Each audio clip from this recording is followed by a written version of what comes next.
Փաշինյանն ասում է, որ քաղաքացիները չանհանգստանան այդ Ռուսաստան արտահանումների հետ կապված, ասում են ոչինչ, դուք այդ մի ավտոբիբարի համար մի անհանգստացեք, մենք կսուբսիդավորենք, դուք կարևորը գնացեք մեզ ընտրեք եւ դա համարում են խաղաղությանը տեր կանգնել։ Ըստ ձեզ, Փաշինյանի կառավարությունը կարող է այնպես անել, որ այս ճգնաժամում գյուղացին չտուժի։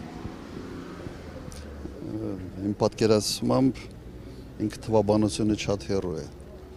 եւ չի տիրապետում, թե ինչ ցավալի արտահանումներ են գնում Ռուսաստան գյուղարտադրանքի։ Հայաստանը ոչ այդ փող ունի, ոչ ինքը այդ հնարավորություն ունի կոմպենսացնելու։ Իդեպ մի քանի օր առաջ հակառակն էին ասում են տեխնիկական հարցեր են, սա հարցերը լուծվելու են։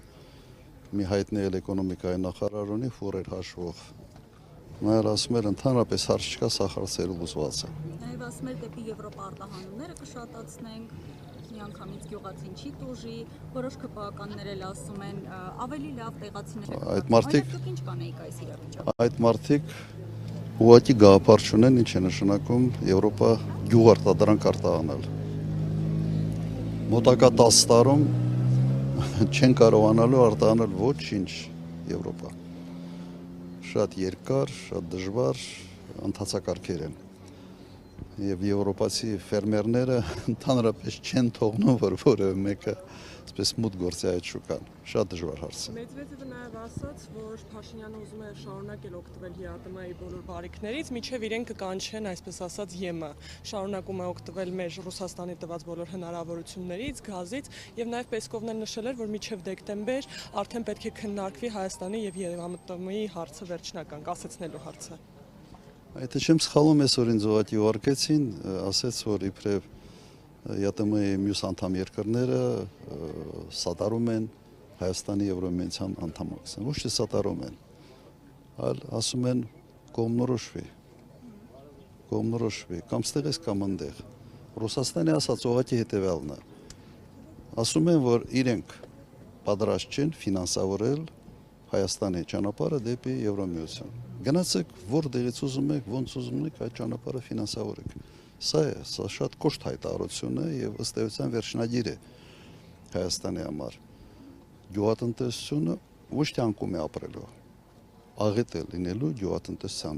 համար եւ գյուղացիներ պետք է որոշեն։ Հիմա դուք ասում եք ինչ անեն։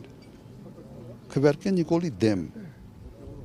Ոդի մի մարդ որ էս աղետը բերեց, հիմա երկրորդ աղետն է բերում։ Իսկ դուք ինչ կառաջարկեք այս իրավիճակում, ինչպեսի լուծում։ Քաղաքականության կտրուկ փոփոխություն։ Լուծումը մեկն է 7-ին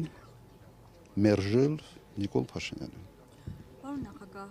Արցախի հանձնման եւ 44-օրյա պատերազմի ժամանակ այդ իրողությունները դուք այսպեսի գնահատական տվեցիք, ասացիք, որ եթե Նիկոլ Փաշինյանը գործող կառավարությունը լիներ Թուրքիայի գործակալ, կաներ ճիշտ այն, ինչ արեց։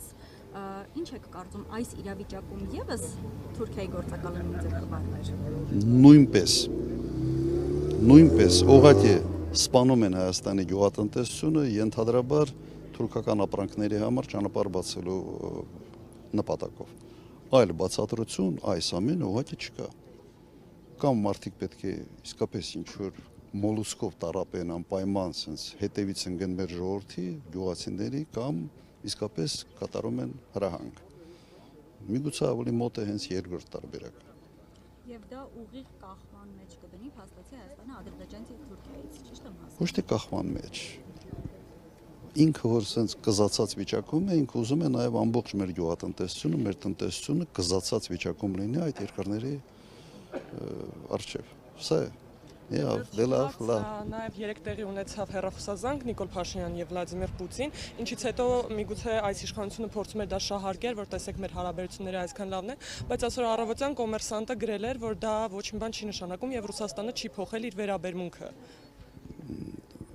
Հեռախոսազանգից հետո մի քանի ժամ հետո ուղղակի հայտարարվեց նոր սահմանափակումների մասին։ Գրեթե ամբողջ sense մրգային sense խումբ ապրանքների սահմանափակվեցին։ Ամբողջությամբ հայտարարվեց դա 3։ Ես կարծում եմ, որ հեռախոսազանգը եղել է, այսպես ասենք, բան էլի, sense ծննդի բան, sense ավելի շատ ֆորմալ ինչ որ զանգ էր։ Եթե նման զանգերը ունենալու են այսպիսի հետևանքներ, մենք բոլորս պետք է ուղղակի դիմենք, խնդրենք Փաշինյանին, ոչ մեկի հետ հեռախոսով չխոսա։ Եթե ամեն հեռախոսազանգ այսպիսի աղետների է բերում, մի խոսա էլ է, հերիքը։